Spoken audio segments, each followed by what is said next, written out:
behalf of Team Springboard. This is your most inspirational show and that place where the greatest minds in the world converge. Springboard is brought to you by the Springboard Rothschild Foundation and proudly sponsored by MTN Pulse, the enterprise group, with media support from the multimedia group and the graphic business. So here we are once again in the engine room, that place where we get to connect with achievers in various fields and find out the what, the where, the why, the how, the tears, the joys, and even most importantly, the learnings on their journey, just so we can also imitate and pick vital lessons from them. My guest for today is one of Ghana's most respected business leaders across the world. She was an electrical and electronic engineer at Ford Motor Company.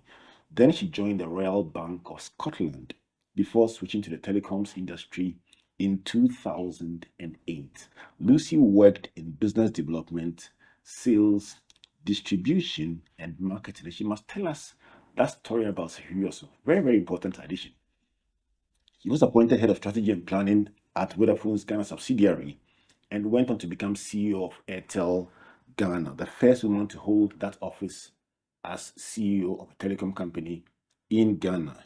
She founded Quist Blue Diamond and co-founded Fresh Pay payment platform in DRC and the Executive Women's Network here in Ghana.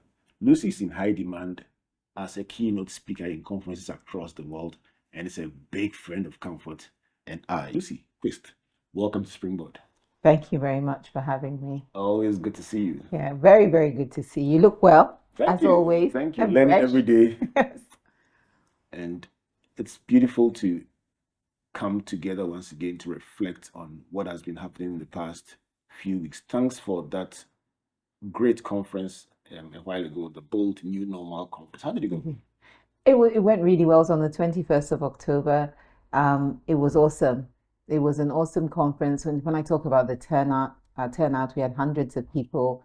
We had amazing speakers, but most importantly, people connected and also took away practical lessons. I can testify to that because they've taken to social media, LinkedIn in particular, to share what they learned at the conference and to encourage others to, whether you were there or not, to practice the same. So that's how I know about impact, because people have actually shared what they learned out there. How important are these lessons that people glean from these interactions? I mean, when people get to sit with people who have done things and write down their lessons and share them on platforms, how important are these lessons in shaping the lives of people? They're extremely important because, the thing about life is that we're all trying to get further ahead and advance in ourselves. I'm a strong believer that life presents various challenges, opportunities for growth, but we don't have to go through every single experience that other people have been through. So you can learn from other people's experiences, add them to your toolkit of how you would deal with a challenge when it comes up your way, or even how you just improve yourself. And then on that basis, get to even further than they have been. So I would love, for instance, if people would know everything about me, um, and then achieve much more, because that's how nations progress. The people from one generation to the next have to do better than the previous generation, and the whole nation moves forward. So lessons sharing, learning, and applying is extremely important to me. Which one does better in transforming people? Is it the joys or the tears, in your opinion? In my opinion, the tears. Why? The tears for sure. The joys give you strength. Um, and so we all need foundational strength to keep us going. What the tears do is that they test your strength. And when your strength is tested, you can then stretch to even greater strengths. That's the thing. So the tears give you that stretch. I always say to people that until a value, an approach, a skill you have is tested, you really don't know how far you can go with it. So the tears are definitely important. They're not comfortable, they're not fun. I don't like them, but they're necessary parts of the journey. I was telling somebody that it's easier to talk about the pain, the tears, the shame, the disappointments after they've happened, but somehow our culture doesn't allow us to sit in a public platform like this and say, I'm struggling. Yes. So I interacted with somebody in private who was going through a very tough time. Yes. And I could see his struggle to accept that, even though he was admitting that he was struggling, I could see he kind of like, why am I struggling? Yeah. You trying to figure out, so how do I tell the story of my struggle? But this same person will be comfortable 5 years later to see that I went through a period of great struggle. Why are we not able to talk about the struggles at the time we are going through? Is it because we think we'll be seen as weak or having I failed? think there's an element of that seen as weak, but I think part of the reason as well is that we don't practice it.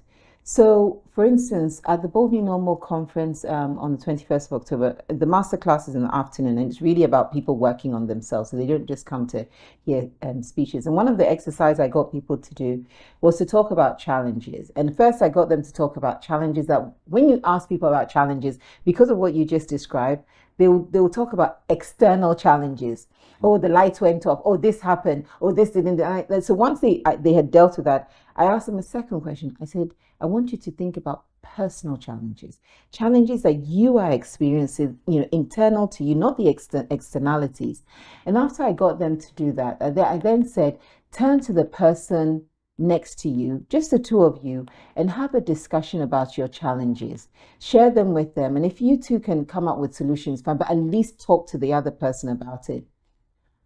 And I was just struck by the feedback I got from people afterwards who said, you know, it felt much better to tell somebody about my challenge. And they offered me solutions that I hadn't thought about. And some people shared that they had a similar. I was very surprised, but we don't practice it.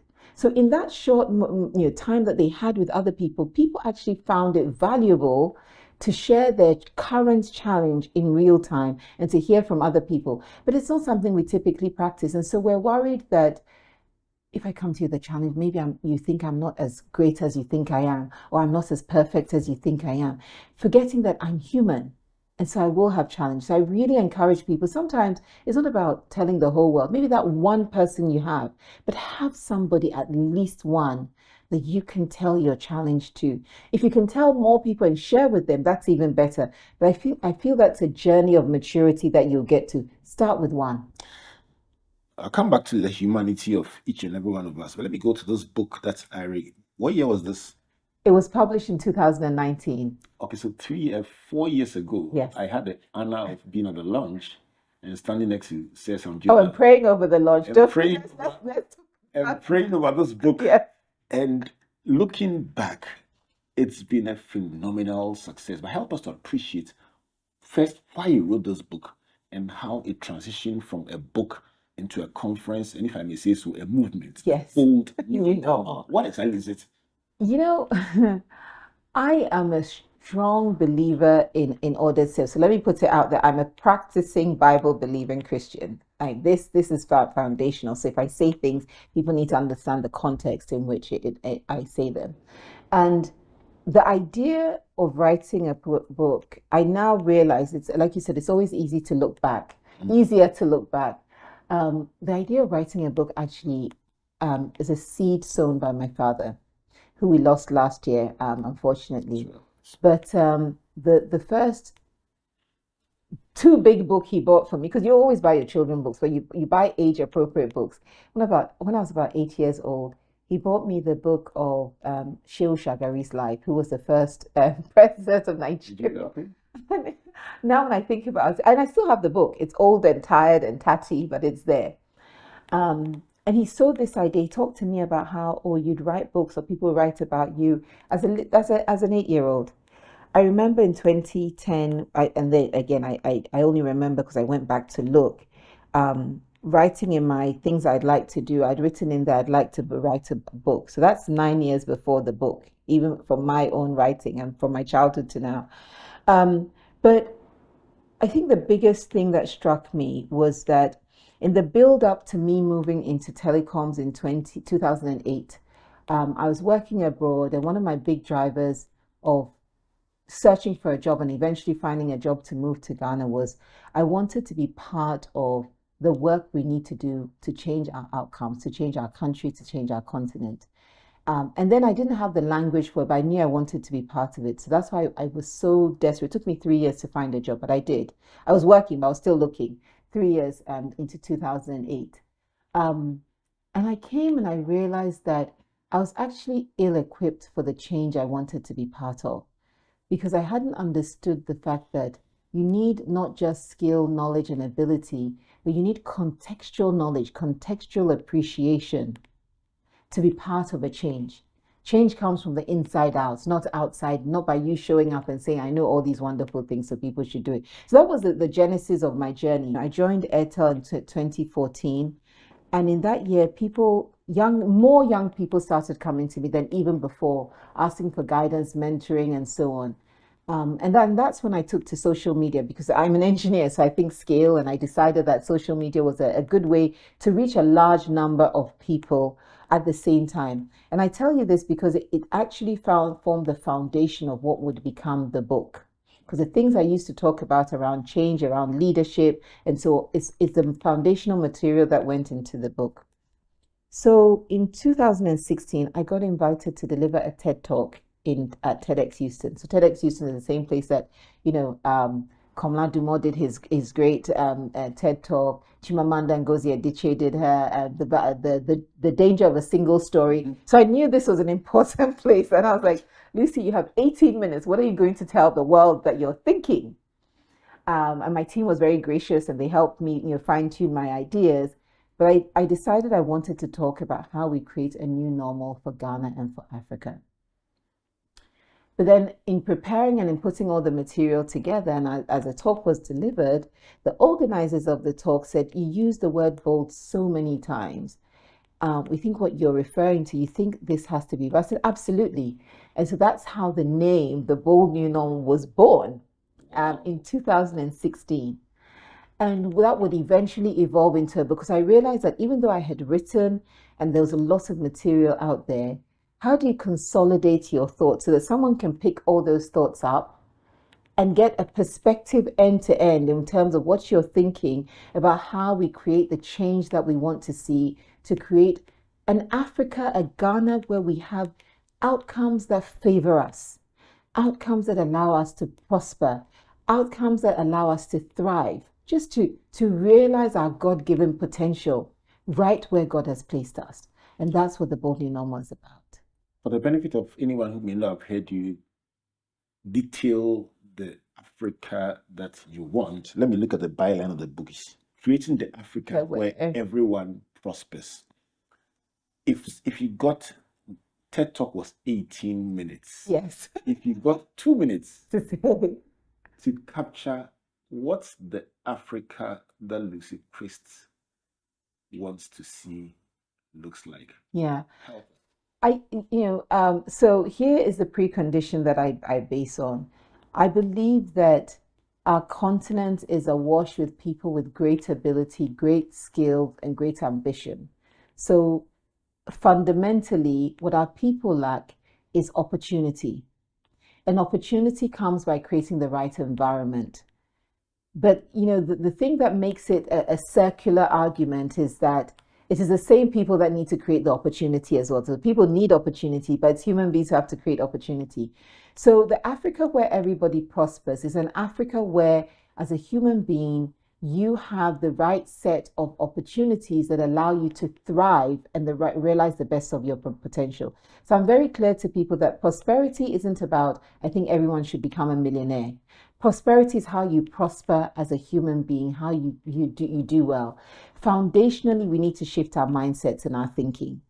That shift in mindset should be driven by a new vision, a new normal. And that vision and shift in mindset should cause us to take bold action to change the outcomes that we create by creating a system that allows us to thrive. So that's the 2-minute version. You got my attention by using the word bold again.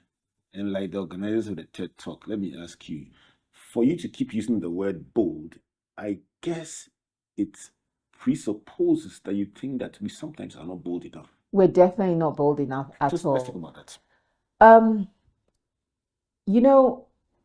We are very much driven by what we see. and particularly in a culture where we like to be, part of a group, the group, part of the mold, the society, the group we belong to, we don't like to stick out. We don't like to stand out. And so when you don't want to stand out, it undermines your ability to visualize a different outcome. And I tell people that all the countries we admire, all the countries, and we'll talk about that in more detail, but we see our young people running off to, they were created by a vision of what is possible. And I believe that we can boldly do the same. If we want every Ghanaian to have access to good health care, it is within our power to create it. But it will take boldness to reject what we have, but be willing to do the work, not just scream and shout, do the work to create what we want.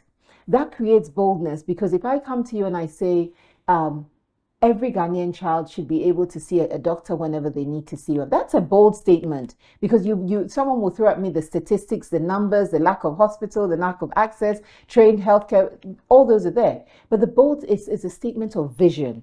You state the vision and then you work to achieve the vision. So don't state an incremental vision, a little bit more, a little improvement, oh, nkakra, nkakra. You're looking at where do we actually want to be and how do we work to get there. So what are the thematic areas that you tend to focus on the most in your personal moments of reflection when you think about it? Is it education? Is it healthcare? Is it governance? Is it corporate or personal? Where do you focus on? So for me, the starting point is that we need to change mindsets. Right? What I've described is how people think. To change mindsets, again, which is something I've learned in my journey, it's a personal journey.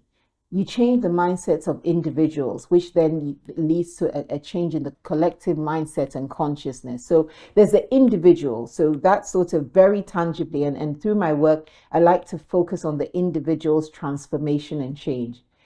But then that leads me to the thematic areas that those individuals need to work on, because you change yourself so that you can influence people around you in a different way. And through that influence, I believe that we have three foundational areas that we really need to work on, which will lead then to the fourth and beyond. But we really need to address our healthcare provision, because we want well-able people. Today, we have too many, especially young, we're losing them to preventable conditions. So that's number one. Number two is education. We need high quality education that ensures that where the outcome is people who can think and apply what they know. And then the third area, which ties, so these three, I'm not ranking these three, they are foundational, is agriculture.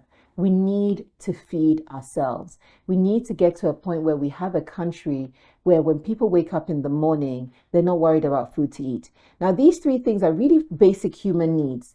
But if you wake up in the morning and you're thinking about any one of these, you can't thrive, you can't innovate, you can't think about new things. I'm thinking of where the next ball of kinky will come about. So all that capacity that I've been given to create, to think, to do things, it's being reduced to ball of kinky, which shouldn't be the case.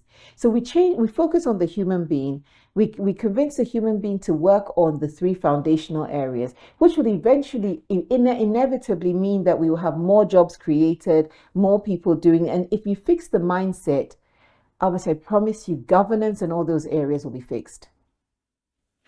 In your own interaction with people, and I'm a very curious person. I don't assume at all. In your own interaction with people, what conclusion have you come to about how people end up having a certain kind of thinking, whether at the national level, the ethnic or cultural or social level, even old school. We had a conversation about old school groups. So obviously, clusters of people think in a particular way. Yes. What is it that drives that thinking? This is going to be interesting coming from an engineer, but hopefully makes sense coming from someone who's now become an author. It's really fundamentally about stories. It's so foundational to who we are and how we think.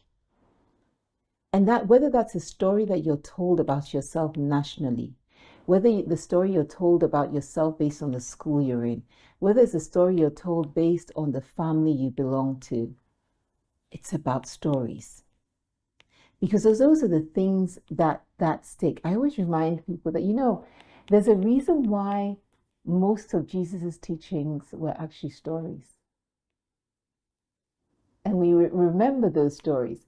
But most importantly, entire nations are built on stories. And I'm so curious and keen that I have spent so much time listening to my parents, listening to my older relatives, because I want to know my story as well. Do you think that we don't tell our story well enough? We don't tell our stories well enough. We don't even tell them frequently. We tell versions of our stories that are incomplete. And a lot of the time we tell versions of our story that undermine our ability to even be confident in ourselves. So let me tell you one that I find some may say, Lucy, that's a bit controversial. We talk about Ghana and we describe her almost as though for our entire existence, 1957 onwards is who we are. I say to people, well, hang on a minute. But even my mother was born before that. Let's not even go far. Let's not talk about grandparents. Even my mother is older than 1957. So who were we before 1957, right? Because when we tell our 1957 story, we talk about independence and we position ourselves as a colonized people, a subjugated people that suddenly needed to fight for our freedom. And somehow we remind generations after generation of subjugation and liberation. That has happened. But we now need to raise generations that see that actually, before then, we had nations and peoples who were self-actualizing, who were building up their... I listened to my mother tell the story of her grandfather and how he set up the village that that came to be her hometown where she was born, how he organized the people, how they took care of each other, how they prospered, how they set aside a day to take care of their community, the things they did in their governance to manage their community that had nothing to do with being colonized. And yet we tell ourselves stories as though pre-colonization, we did nothing. We had no leaders. We had nobody who had the gumption to materialize anything. And then suddenly colonization, shaped us, and then we became liberated, and now we're trying to fight beyond that. That's not a true story. And yet everybody knows that story. It doesn't ring true to me. This is Springboard, your virtual university. And if you just tuned in and heard about storytelling and its impact, my guest is Lucy Quist, the author and the convener of the Bold New Normal Conference. If I've learned something today, it's about how a TED Talk on the new normal for Ghana and Africa had the word bold appearing so many times that it was just added and it became the bold new normal. If you are learning something in this conversation, let's have a debate on social media. Why aren't we telling our stories well? Is it because we don't think we have a story, or is it because we just enjoy the negative parts of our story more than the positives? Why do negative stories get more likes on social media than positive stories? Let's have this bold new conversation. Exactly. Oh, I love this. So let's go for a break and catch our breath a little. Springboard is brought to you by the Springboard Ratio Foundation and proudly sponsored by MTN Pulse and the Enterprise Group, with media support from the Graphic Business and the Multimedia Group. Let's go for a break. When we come back, let's find out the impact of the book, and even more importantly, Lucy's clarion call to young Africans, especially young women. Please don't worry. Pascal is showing his boss the efficient new technology they've installed. She is pleased, but now she's asking, why is that still there? Pascal explains that he hired a security guard to protect the data shed. The boss is not so pleased anymore. If you haven't upgraded to cloud storage yet, it's time to get business done better with MTN Business.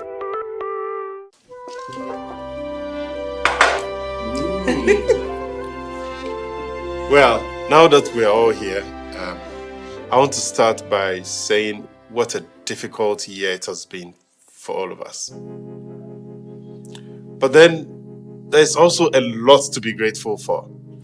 You know, like when I bumped my car into a taxi right at our junction, and the insurance company paid my claims the very same day. And remember the surprise cash bonus we received for our funeral finance plan? That is what sponsored our trip to the beach. And the song we sang all the way to Pram Pram. I'm also grateful that every passing year brings me closer to enjoying the retirement benefits I have contributed so much to. And how since I started working from home after the COVID pandemic, I've been taking better care of myself. Even my doctor can attest to that. Speaking of that, I'm very grateful to the team at Transitions for giving Grandpa a befitting send-off. Well, on a happier note, I am grateful to have found an affordable office space to rent at Advantage Place. Enterprise, your advantage. Welcome back to Springboard, your virtual university, and to this amazing conversation with Lucy Quist, author of The Bold New Normal and convener of the recently held conference on the same subject. The book has transformed itself into a conference and now a movement, a clarion call. And I'll be finding out from Lucy what we should do. But Springboard is brought to you by the Springboard Rothschild Foundation and proudly sponsored by MTN Pulse, the enterprise group, with media support from the multimedia group and the graphic business. Lucy's been talking about stories, the power of stories. And I can tell you without any doubt, traveling across this country as often as I've done since the first edition of Springboard in January 2007, one of the most fulfilling experiences for me is going to every single region and having somebody walk up to me and say, "You don't know me. I know you don't, but this is my Springboard story." And sharing about how just a little lesson, a little idea from either myself and Comfort or any of our speakers set them on the path. And just last week, we don't have favorites, but there are some that we've tracked for more than 10 years for very good reason, because we publish some of these stories. And Lucy, one of our mentees who started a journey as a yogurt seller on the streets of Kumasi and came to Springboard because we insisted that even the uneducated could come, went on to educate himself, do his own SHS WASI, self-tutored, and then went on to do a first degree and then became a hospitality manager. Went on to do his second degree, and he's just lifted himself up, and now his latest, he's starting a restaurant chain. And you hear it and you are so humbled. And it began with a story that it is possible. So Lucy, the power of stories, I agree with you at 1,000 times. Why haven't we discovered it? So before I answer that question, I have to say something about what you just said, because I know you're a very intentional person. So I'm not preaching to the choir. I'm talking to the people who are listening, that the name itself, Springboard. This story you just shared of this, you gave him the reason to spring. You gave him the platform, the board of which to spend. I think people need to understand that tied to stories is also what we call things, right? Calling your show, calling the road show Springboard, calling the radio show, calling this Springboard, that alone to me should conjure up in people's mind an image of what you're trying to get them to understand, to spring forth from where they are. To use this platform as an opportunity to spring forward. And look, I think that one of the reasons why we don't tell each other our stories is because we've allowed the narrative to be taken away from us. So the stories we know of ourselves, the stories we know of our people, are stories that have been fed to us as opposed to us telling our own. And it serves a purpose when someone else tells you a story, tells you their version. But if I come to your house and I tell you a story about yourself, I'm telling you the story based on my perspective and based on what serves my interest. So we've lost that value because, again, when I listened to my parents, I realized that we had generations of past who did tell stories. In fact, one of the things that are recognized by historians is that as Africans, we're actually great storytellers. Storytelling was how we passed on our history, how we told each other what happened from one generation to the next. But what we've now ended up with is a version of our story that we don't tell a lot anyway, but the negative of who we are that undermines us and serves to impoverish us is the version that we continue to tell. And we don't realize that by telling those stories, we're actually impoverishing our minds and ourselves on and on and on and on. So let me make that let me put some flesh around that. I could come here and tell you a really sad sob story about how my parents were both born to farming communities. My dad was in the Ashanti region. His mom is from Piansi, but they were actually farmers in Tepa. My mother was near in Sawam. And I could tell you a sob story about how, they came from such poverty, blah, blah, because that's how sometimes the version needs to be told. Or I could tell you the story about how proud I am that the boy from a farming community worked hard and found himself in university. A community where his parents didn't speak any English. And he worked hard and went to university and became an engineer. And how a young girl from a village where none of her siblings went to school worked hard and went to school and got a job in the meteorological department in Ghana. That it's the same story. It's the same people I'm talking about. Would you say that there are two stories in every story? There are, because it depends on the perspective, at least two stories. But I can tell you that this perspective or the other perspective. One of the things I talk about in the book is that you can choose to be a victim or a victor, right?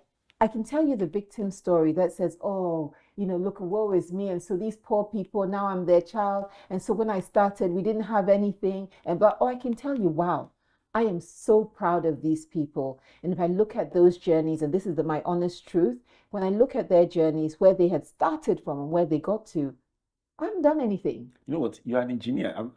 You're taking me somewhere with this. I was telling somebody yesterday that as a parent, stop telling your child you are naughty, you are troublesome, because so now I've found the language for it, that there are two stories. So I was trying to explain to her how Comfort and I used to adapt this, and I give Comfort credit for that. That even when you had a challenge with your child, she'll keep telling you are the best, and just by saying it over and over and over. My mother used to do that. Yes. We were orphaned. I mean, I lost my father very early. I've read, and so I knew that I didn't have a father, and my mates would talk about, and their father did this and their father did that, and she will look you in the eye and tell you, you know what, you are not disadvantaged in any way, you are the best. And I believed it. Of course. Until I grew up and realized that it was quite a disadvantage. Exactly. She made me so sure. Yes. That I grew up not feeling inferior in any way, that I didn't have a father. 100%. Your parents, you're among the biggest mentors. They're my biggest mentors and inspiration, right? Because the inspiration of their stories tells me that, wow, it is possible. So they inspire me with what they told me, that in terms of mentoring and guiding me, but also how they live. So I give an example. If I came home and I suddenly said to my mom, oh, the world is, and it's a simple one. I come and say, Mom, and the children, and they didn't play with me today at school. And Mom said, Lucy, life is what you make it. It's a simple statement. But are you going to sit here and say they didn't play with you? Are you going to figure out how to play with them? Are you going to be the victim that nobody is playing with for whatever reason? She's not going to say, oh, why did they do that? Lucy, go and make it happen. My dad similarly always had something to say that, my dad would do things like he'd be sitting down with his contemporaries. They'll be at home, they'll be having a discussion. And he'll say, okay, let's see what Lucy thinks about this.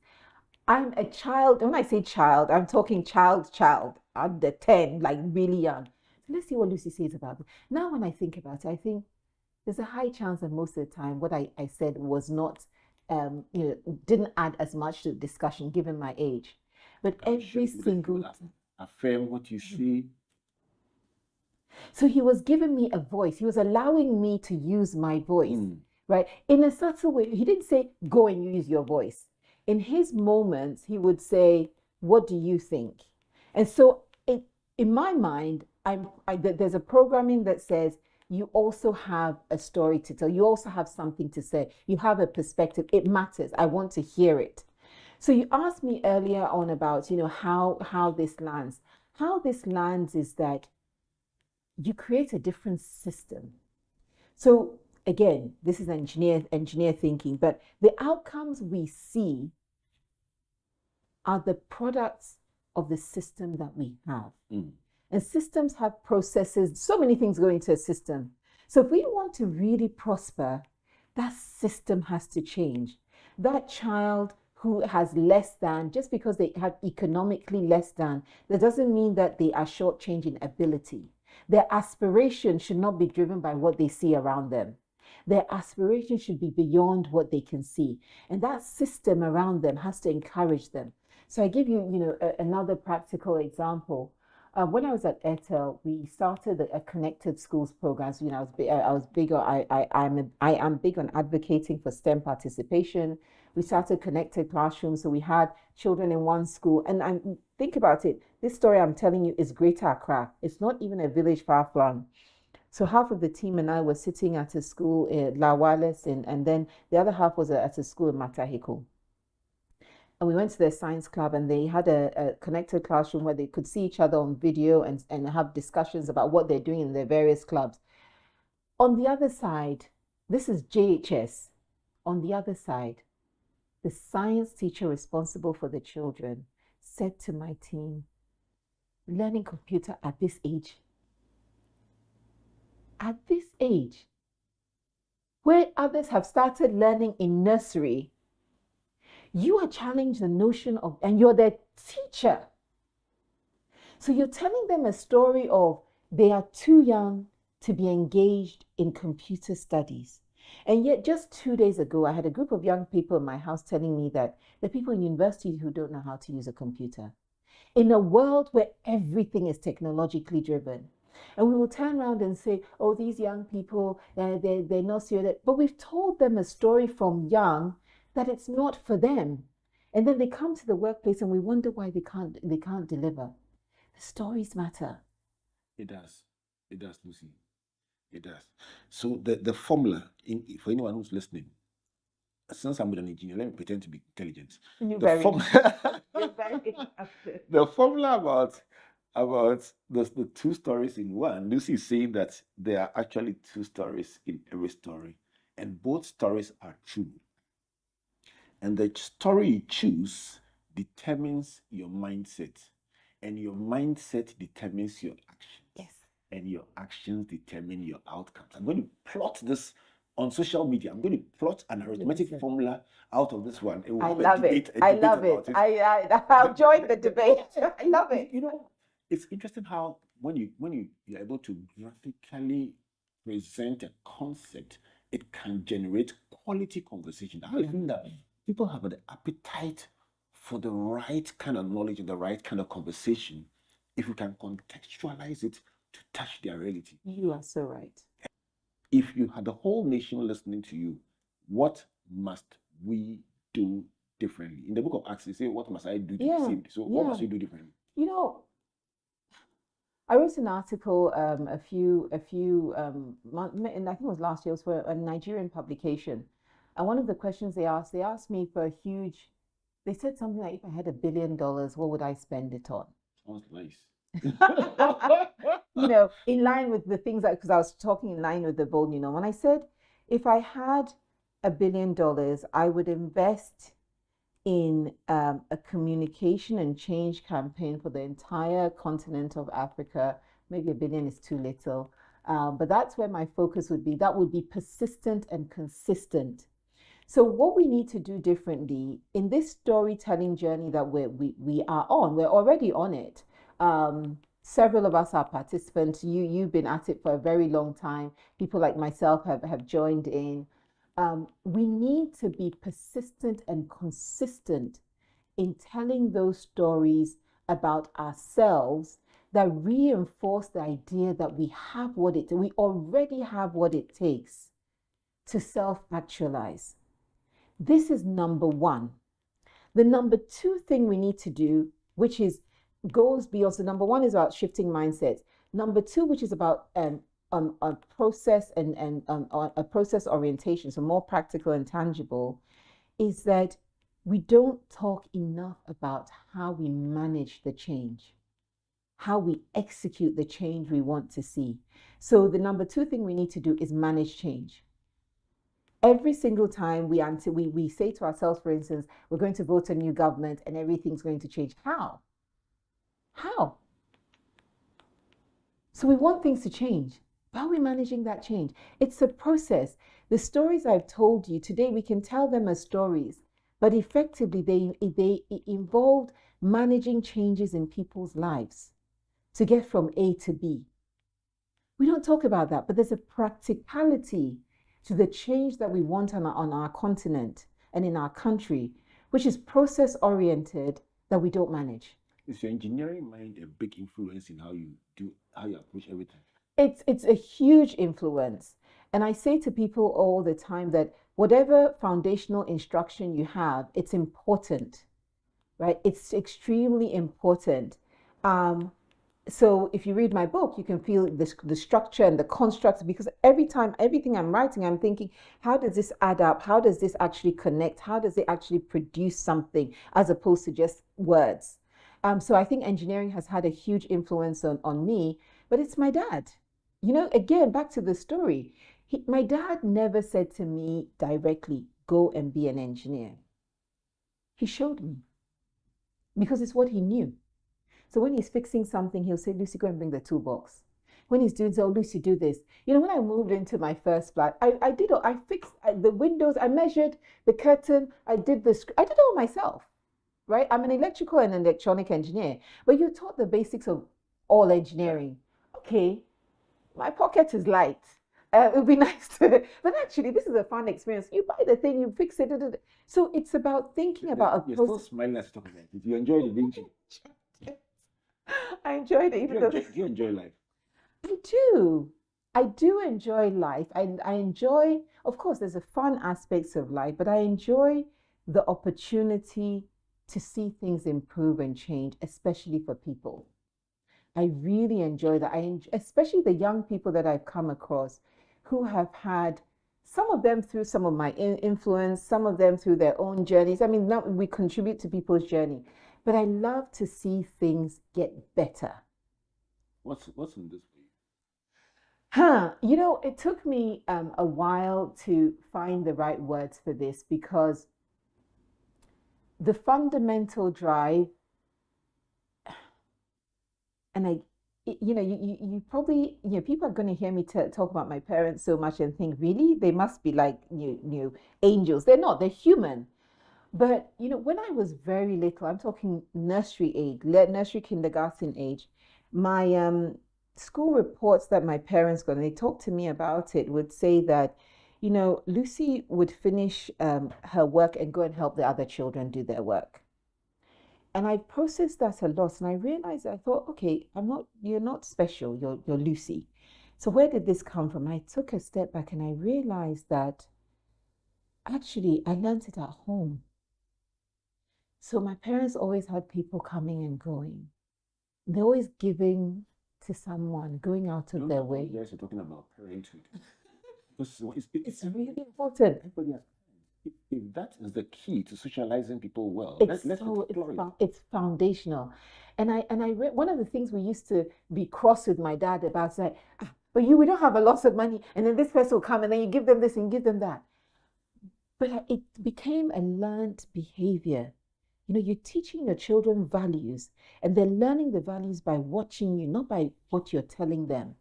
So I joined the dots and I realized that, oh, okay, so this big need to see people do well was socialized in you from a young age.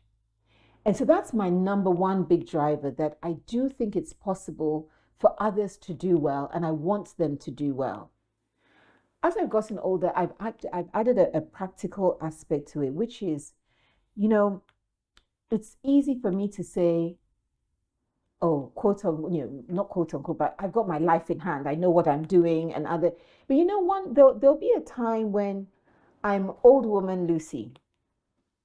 What happens in a country where I haven't played a role in creating the bold new normal, the country that I want? And then when I'm an old woman where I don't have the same level of energy, I don't have the same level of economic activity and activity engagement, and then things are worse than they are today, who will I blame if I didn't play my part? So you want to live in a country that you contributed to making a better place. Young women. A lot of our programs are very intentional about young women. Let me tell you a story that my friends at EW, and I have a lot of friends in EW, Yes. which you founded, you helped, or you Yeah, well, co-founder. Co-founder, yes. I tell my friends at EWN that they should be assured that they have more partners than they think. And years ago, I'm sure you remember this, in our Festival of Ideas conference that you addressed, we had fun having people like you come and address the conference. And we one day we did an analysis of our attendance, and we had 72% men and 28% women. Not And we said, surprised. this will not change by itself. And we didn't make public noise about it. We just began to deliberately invite, deliberately sponsor, deliberately create opportunity for female attendees. And then the part that was even more beautiful, we look for more lucid, Quist-like speakers and make sure that the visual picture, Yes. and that's where the story That's comes where in. the story comes in. The speakers would always be equally divided among men and women. And we made sure that the stories of the women were amplified. On the quiet, in Yes. some instances, we spent time rehearsing with the speakers because not all of them were as eloquent as Lucy. So But they it was need some help. And we said, listen, it's worth our while. Yes, it is. Within 1 year, it was 55-45. So this is an example of how, as simple as Yes. it is, you can use a strategy to change what you don't like. Exactly. What would you like to see the young women of Ghana and Africa do? So I feel as though broadly, I'm getting a sense that we have at least two camps of young women, right? And we have the camp of young women who really want to strive and self-actualize. So they want to make something of their talents. And I'm answering this question because you specifically asked about young women. And then we have another side of young women who believe that life is all about dependency, particularly depending on a man who has already made something of his life, however he did. Now, I'm not talking about two people meeting each other, deciding to get married, set up a life together. That's very different. Whatever their economic backgrounds, they've made a choice. I'm talking about the instances where your economic fulfillment is driven by somebody else's hard work, sometimes someone who actually has his own family and own responsibilities. I'm addressing both of these two camps. So the young women who are focused on self-actualization, they recognize that they have something to offer their community and their society. I applaud and encourage them because it's tough, but it's not as though it's not tough for the boys and the men, right? So you may look at it and think, oh, as a woman, I have to work hard, I have to do this. Yes, we don't have global equity yet, so I know there are equity challenges, but in terms of having to work hard for what you want to achieve, men also have to work hard for what they want to achieve. So I encourage young women to do the same. Some of the roles and jobs I've had, you talked about Airtel, but there have been others where no woman had the job before. And I strive to get the job, not because I was a woman, including Airtel. It was an ambition, a vision of where I wanted to get to, not thinking about whether it's a woman's job or not, but recognizing that it's a person's job. So those young women, I encourage them. You are people like any other person. Strive to achieve what you want to achieve. To the other side of young women, and this side, in some ways, I'll be very honest, bothers me because it's distorting our narrative as women and distorting what young women, some younger young women look up to. This idea that it's all about what you can present externally and visually to attract someone to pay for you and so on. And you know, this may sound blunt to some people listening, but we've got to address this because we're undermining the very fabric of our success as a community. If we allow these things, we don't speak up against them. It doesn't help you as a young woman self-actualize because somebody just paid your way for you. And sometimes the price they have to pay is very high. It may feel like an easy price to pay when you're young, but it becomes a very expensive price as you get older and you no longer have what you thought you had to offer, which is more physical driven, to offer as an older woman. So I encourage both sides that, look, every single human being is born with some God-given talent, ability, purpose, something meaningful in your life. Seek it out, pursue it, strive to achieve it, strive to realize your potential. One thing is certain, an hour can never exhaust the number of themes that I would always love to explore with a Lucy Quist, but you must make me a promise if I let you go that you come back again. Absolutely. You and I on this journey together. And I do want to add for people that the reason why we evolved to a conference, the simple reason was I felt led. Every year I start my year, I go through my goals, and 2022 was you have to have a conference. Like, why? I don't. But now I understand why. Having done it 2 years in a row, when you see the conference visually, you see the boldness of actually what was put together to demonstrate that you can create things that look and feel differently. But now I've understood why the conference is necessary. And the conference is necessary because you have pockets of different people who are working hard to influence within their sphere and change our outcomes. But when you're dotted around, you can feel tired, you can feel frustrated. When you come together into this coalition of change makers, then you feel more as part of a movement of people who are creating change as opposed to a lone ranger. I need support, everybody needs support. We're a coalition of change makers who are moving together to create the change that we believe in. And I'm very confident, God being our help, that we will realize the Ghana and the Africa that we know is possible for us, the bold new normal. Engineers thinking about skill in galvanizing forces to get it done. And we'll come back to you in a minute to look into this camera and speak to the teeming young people across the continent who may be listening. Let them know the new story that Lucy would like them to have about possibility, about power, about making a difference, about ignoring the negative narrative and then just going for it. This will be your opportunity. But before that, I've learned so much from Lucy Quist in this conversation about the bold new normal, the inspiration for the book, the evolution of the book into a conference and a movement, the kind of Africa she wants to see where everyone prospers. Very key points about healthcare, education, and agriculture being not low-hanging fruits, but key areas that we should target in our transformational efforts. But of all the things that Lucy said today, one of the things that stands out very tall is the power of a story. And Lucy is saying that stories are transformational vehicles that nations have been built on. And we originally, as Africans, were great storytellers, but we have allowed our storytelling ability to be distorted to focus on the negative narrative.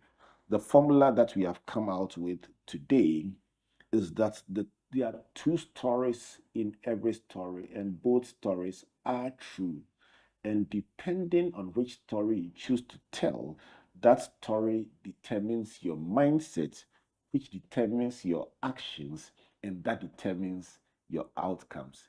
The rallying call from Lucy Quist is that we should change the system so that the system does not kill the aspirations of our young people, but instead make them grow up believing that they have what it takes, they have the voice to make a difference. Lucy, your closing thoughts. My thoughts are to the young people of Ghana and Africa as a whole. You are collectively, singularly, the biggest resource on planet Earth today. I didn't say your country. I didn't say your continent. I said planet Earth. Human beings are the biggest resource that God created for this planet. But you collectively represent what the opportunity of the future of our planet is. As I sit here talking to you, and as I sit here sharing, there are people planning for your future, many of whom are not African. They're planning of how they're going to make most of this resource to their benefit. I encourage you to actually think about the other side of that opportunity, a different story, which is how are you going to be of most benefit to yourselves, to your countries, and to your continents. You are a force because everywhere else people are aging. The population is aging. You are the most vibrant, most innovative, strongest, most energetic generation that the planet has today. Please work together, stand on shoulders, seek out whoever you need, but work together to realize your potential and create the future Africa that you know and you want to be possible, because you can. You are the strongest, so work together to create the future that you want, because you can. Those words are powerful, because you can. A big thank you to you, Lucy Quist, for coming by and lighting up Thank you the for having me. conversation in such a beautiful way. I hope you've enjoyed it as much as I have. I have really enjoyed this conversation. It's always a delight talking to you, Thank because you have the angles, but it's just, you fire different things in the brain. And yes. Thank you. I think these thoughts must be amplified on social media, and you are big on social media. Yes. So we'll collectively share these ideas and engage them. Disagree if you may, but Yes. let's keep this conversation going. Let's Absolutely. be bold about asking questions about everything that we are doing, and see how we can navigate, explore, and chart our way to the bold new normal Ghana and Africa. This has been Springboard, your virtual university, brought to you by the Springboard Rachel Foundation and proudly sponsored by MTN Pulse and the Enterprise Group, with media support from the Multimedia Group and the Graphic Business. Look out for these thoughts in all these platforms and also in our social media pages, including Lucy's. So till we come away again next week, my name is Albert Okran, saying God bless you, and God bless you. He's a rich